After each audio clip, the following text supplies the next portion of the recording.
Welcome, dear explorers, to Knowledge Island. Today I will tell you about unusual mammals that can surprise even careful researchers. Although they have fur and feed their young with milk, they do not give birth in the same way as most of their relatives. We will see how such exceptions are possible in nature. Come and discover this amazing fact with me. In Question Grove, I met Gorilla and Rhino. Gorilla said that the platypus and the echidna probably lay eggs because nature could not decide whether they should be birds or mammals. So they got fur from one and eggs from the other, and now they wear both ideas at once, like an oversized coat. Rhino said their eggs must work like travel cradles, because it is easier to leave the baby in a safe place first and then come back calmly to feed it. Their ideas made me smile, but I explained that this is not a mistake or a handy storage place for the young.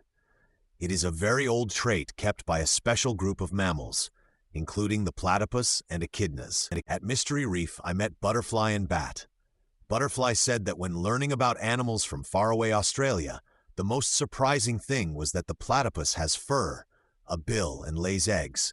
Yet it is still a mammal because after hatching, the young drink its mother's milk.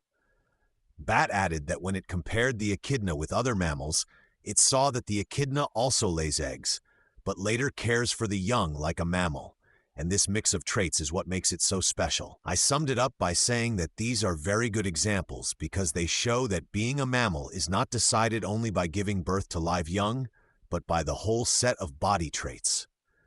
At Mirror Lake, I met ibis and capuchin monkey. I decided to test their knowledge and asked what they knew about the platypus and the echidna. Ibis answered that they belong to a very old group of mammals called monotremes, and that they are the only living mammals today that lay eggs instead of giving birth to live young.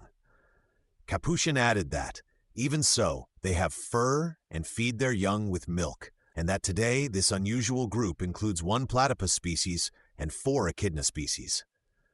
I praised them for their great knowledge and summed up by saying that nature can combine ancient and modern traits in one animal in a truly surprising way. Dear researchers, today you learned that the platypus and echidnas are special mammals. Although they have fur and feed their young with milk, they still lay eggs. You also learned that they are the last living members of a very old line of mammals that has kept this unusual trait to this day. See you on the next fascinating journey across Knowledge Island.